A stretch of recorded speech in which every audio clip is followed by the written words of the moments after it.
Ишле гаилә җәмгыять өчен гадәти күренешкә әйләнергә, дәүләт стратегияһы ошо кыйммәтләрне һаклауга корылырга тиеш дине ил президенты. Гаиләләрне һаклауга, яклауга корылган саралар турында һөйләшәбез бүген. Һаумыгыз. Эфирда интервью, студияла Гөлсемә Эштанова.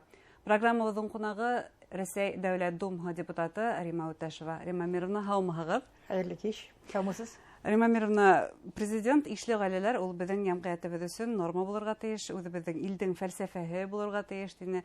Бuna законнарга килһәк, закон нисек яклай бүген гаиләләрдә? Безнең законнар гаиләне яклау өчен бик күпләр, ләкин ул законнарны кирәк җиткерергә халыкка, алар аңларга тиешләр. Бала һәр гаиләдә, гаилә булгач, иң беренче балалар турындалар уйларга кирәк инде гаилә булганча әле, менә яшьләр бит өйләнәләр. Безнең ничә бала булырга тиеш дип, менә бүгенге көндә безнең хөкүмәт балалар өчен күп, бер бала өчен дә, 2 балалы гаилә өчен дә, 3 балалы, инде күп балалы гаилә өчен күпме без законнар чыгарабыз. Иң беренче менә карагыз, материнский капитал, бездә әнинең капиталы. Без аны хәзер 30-нчы елга хәтле арттырдык. Аның хакы да бик арта. Аны 3 балалы гаиләләр күп балалы гаилә булып китә. Хәзер бөтен Россия буенча 3 балаң булса, син күп балалы гаилә буласың. Әлек төбәк үзе бездә. Әлек һәр кем генә, кем 4 бала, кем 5 бала иде. Ләкин ул балага карап инде привилегия, преференция инде. 3 бала булса, 3 балага аласың шул бөтен пособиене. 10 бала булса, 10 балага. Ләкин 3 баладан соң барыбер пособие һәр балага бер төрле бирелә. Ну, количество инде ул балалардан зависит. Шуннан без обращаем внимание балалар, җир бул, күбесе бит квартира бирергә, эш бирергә, җир бирергә, 3 бала булса, аларга кирәк дополнительно без инде можем аларга тәкъдим итәбез. Җир алырга, йорт салырга. Аны бит менә яшь кенә гаилә йорт саламы бит инде. Кирәк ярдәм итәргә аларга, ничектер ул тоже пособие алалар, кредит минимальный оклад әйтте бит менә үзенең инаугурация вакытында президент безнең Владимир Путин әйтте, ничек очень малый процент гаиләләргә йорт салырга, җиргә эшләргә. Шуның өчен без күп һәрбер тырышабыз инде, һәрбер проблемаларны гаиләләргә ярдәм итәргә, әгәр дә балалар булса. Менә мин беләм инде, аңлыйм, яшь гаиләләр бит инде студент гаиләләре. Хәзер яңа программа чыга, студенческая семья. Ул буенча студенткалар, менә алар бала тапкач, аларга кирәк свободное посещение, аларга ярдәм итәргә кирәк, баланы карарга да. Бу әлеге вакытта каралган программа, димәк. Ул вакыт каралган, хәзер җаны карыйбыз инде, менә без уйлыйбыз, ышанабыз. Көзге сессиягә хәтле без анда эшләрне, менә әле бар июль 2 ай, шунда карар итеп, эшкә кертеп эшләргә кирәк дип ышанам. Яшьләр бuna ошо ниндидер тормыш мәшәкатьләре аркаһында сикләйдәр үзләрен, кисектерәләр дип әйтәйек, әсәй булу һәм ул артабан күсәгелә 30 яшь үтә, адак 40-ка итәләр. Бuna ошо мәлдә ыскындырмас өчен студент программасын алып кирәктер. Без күп еллар ничектер үзебезнең идеологияны бетердек. Элек бит әти, әни, дәвәти балалар бит күп балалы гаиләләр электр һәр вакытта торалар иде, как пример. Аннан соң без перестройка заманында яңа бик күп кирәкмәгән алдык примерлар, көнбатыштан западта аларга вот башта үзең өчен яшәп торырга кирәк. Аннан үзең өчен ничек син яшисең? Син үләргә тиесең. Кашандыр син яшь була алмаксың. Сиңа да кирәк ярдәм итәргә. Кем сиңа ярдәм итсен? Балаларың юк. Ул турыда менә без гаиләнең дәрәҗәсен кирәк күтәрергә. Нәрсә ул гаилә? Менә хәзер бар мәктәпләрдә семьяведение, гаиләдә турында. Ләкин мин аны кашаган әйтәм, аның файдасы бармы? Бар, ләкин анда күбрәк моны ярамый әйтергә балаларга, моны ярамый әйтергә, правду нельзя говорить. Ничек аны бала табу ишкән 9-10 класста алар бит инде белергә тиешләр. Качан бала без әйтәбез менә 18 яшьтән уже синең организмың өлгерә. Бала табырга мөмкин. Ә бу дәресләрдә кызлар өчен дә, егетләр өчен дә бергә үткәрергә кирәк. Бергә үткәрәләр, ләкин булырга тиеш берничә дәрес отдельно малайлар өчен, отдельно кызлар өчен. Бит гигиена бар, ничек белдергә. Минемчә, ул семьяведение алар булырга тиешләр. Мин аны хәтле как врач буларак без укыйдырык как гинеколог кызлар өчен генә. Ләкин аны семьяведение, аны бит инде педагоглар без кызларга мин һәр вакытта иң бәләкәй беренче елда эшләгәннән үк без кызларга укыйдырык 7-8 класс балаларына, 9 классларга, 10 классларда алар күбрәк кызлары балаларның кызларның иң кызыгы, иң зур сораулары аборт нинди зыян китерә.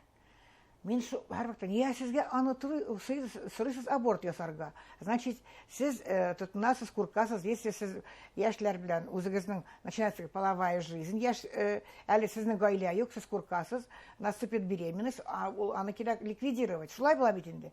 Шуның өчен менә шулай булмасын өчен әти-әни үзләренең малайларына, кызларына әзрәк советлар кирәк бирергә. Ул бит бөтенесен мәктәпкә генә биреп булмый. Әти-әнинең тоже бир роле зур. Ягъни гаилә тарафыннан да, мәктәп тарафыннан да ике яклы тәрбия булырга тиеш. Һәр вакытта белә безнең әниләр ничек бала табырга, вот кияүгә чыкканчы бала табырга ярамый, тормышка чыккач бала табырга кирәк, курыкмыш кирәк. Миңа әнә әйтәдер, 5 бала ул әйбәт инде менә, ул бит соңга 5 мин сорыйдым, балаларны үстергә, укырга да кирәк бит. Ну башта кирәк укырга инде, институтны бетергәч, 20-тән аннан можно кияүгә чыгарга, без дә 10 класста шулай сөйләшә идек. 23-тә 30-га хәтле 5 бала табырга. Мин әнинең аннан әнигә әйтәм дә, әни андый Римага ул хәтле инде кирәкми аларны, ул үзе сорый. Әнигә кирәкмидер инде. Әнием. Ягъни монда рәсейләр тәрбияләргә кирәк шулай. Әни белән әтиләр отвлекали, укырга кирәк, институтка кирергә кирәк, гаилә турында уйларга ярамый. Мин уйлыйм, гаилә турында 18 яшь булса һәр вакытта кирәк балаларга җиргә. Менә син уже зур булдың, син уже үзеңнең гаиләңдә корырга можышсың. Ләкин гаилә корганчы малайларга әйтергә кирәк. Сез менә тотынасыз, кемнәр ярашалар бит инде. Вот подружкасы бар, уже может живет ли не живет половой жизнью. Ләкин малайларга да әйтергә кирәк. Сез беспорядочные теге половые отношения, алар зур чирләргә могут китерергә. Яплылык үзенең һаулыгын ул турыда да кирәк уйларга. Ләкин мин уйлыйм 18 яшьтә менә яшь гаиләләргә аларга иң беренче кирәк торырга отдельно. Менә күбесе бит инде булырга тиеш шундый номерной фонд балаларга, алар могут үзләренең йортларын, үзләренең гаиләләрендә шундый бер квартира булырга тиеш. Менә шундый хәзер безгә кирәк шул идеологияны. Без менә үзебезнең Госдумада шулай сөйләшәбез, нәрсә кирәк яшьләргә. Алар чыгалар. Конечно, әти белән өйнән. Анан алар не будут, не захотят. Әнисе тора ашарга ясый, әтисе машина бирә. Дальше нәрсә кала. Бер бала булһа, бит калганы еткән, сөнки урын бер юк бала башка. булса, аннан начинает. Ой, бакай, ул бит инде 1-2 обязательно бара тиеш. Ләкин менә әйтәләр, 3 бала это хәзер норма жизни. Ну, это ведь әйтәләр бит, Бог троицу любит. Ул минемчә, аны әкрен генә вот яшьләр ул идеологияны алар воспримут. Безнең яшьләр обязательно. Менә карыйсың балалар белән, балаларга бүләк булса, мәктәпкә укырга булса, детский сад булса, әнигә әзрәк эш булса, алар үзләрен Ышанысы тойга. Шуның өчен күп балалы балалар гаиләләрдә бит анда ярдәм итәләр. Менә мин һәр вакытта Гульназ Курманаева әйтә бит безнең Мадонна, Башкортстан Мадоннасы. Анда без булдык, әтиләре, әниләре, бөтенесе ярдәм итәләр. Аларга теге бала бәхет ул. Менә карасак, алар үзләре дә бәхетлеләр. Аларга так бергә җиңел, менә бер группа, бер уйный зуратлар, икенче уже уенда уйныйлар. Шундый карап торасың, надо же, берсенә берсе ярдәм итеп, алар үсәләр. Менә шулай кирәк балаларны. Менә улар өчен күп балалы гаилә норма санала. Норма аларга и горурланасың, что безнең Башкортстанда шундый гаилә бар. Ягъни бына Рима Мировна һеҙҙең менән һөйләшеүҙән шундай һығымта яһарға мөмкин. Ул әлбиттә социаль ярҙам саралары ғаиләләргә торлаҡ булырға тейеш. Әгәр йәштән табылар икән студент саҡта, уларҙы ла ярҙам саралары булырға тейеш. Тәрбиә лә бик мөһим. Менә без әзерлибез парламентские слушания. Үткәрә Анна Юрьевна Кузнецова. Мин үземнең вопросларны шулай язып бирдем. Ничек вовлечь, нинди мотивация кирәк. Мин дә әйттем, иң беренче, аларга кирәк эш. Обязательно иренә.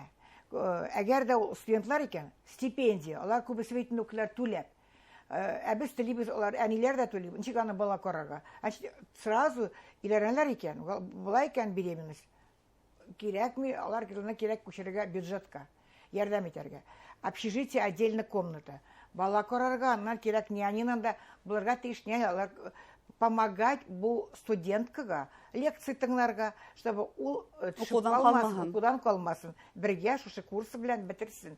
Менә мин алдым академический, потому что безгә ярдәм юк иде. Минем иптәшем ярдәм итсә дә, мединститутта аннан бер яшьтә биреп баланы яслигә, cheerleader, әле берсе бар, шуңа может ул врач булгандыр да минем улым. Иң беренче балаларга семья кирәк эш, квартира, зарплата кирәк, балаларга үсә. Если сездә булсын, аларга обязательно кирәк пособие. Аларны бөтенсе кирәк уйлап чыгар. Шунда гына, әгәр дә аларга торырга урын булса, эш булса, аш булса, балаларны табачаклар. Без законодательно ярдәм итәчәкбез. Менә бит әле безнең Башкортстанда аларга бесплатно хәзер транспортта йөрәчәкләр, күп балалы гаиләләргә и питание мәктәптә балаларына ярдәм итәбез. Бүләкләр дә бирәбез. Ул бит инде тоже хөкүмәт бик тырыша. Игътибары шулай дәүләт тарафынан. Халыклар үзләре дә уйларга кирәк. Бүген генә бит ул яшьлек тиз үтә. Алдагы көнеңне уйларга кирәк. Алдагы көнең әйбәт булачак. Рядом балаларың булса, внукларың булса, менә шунда ул бәхет була. Зур рәхмәт, Рима Мировна, бөтәһенә лә шундай бәхет теләйбез, шулай бит. Хөрмәтле тамашачылар, безнең студияда Дәүләт Думаһы депутаты Рима Үтәшева булды. Игътибарыгызга зур рәхмәт.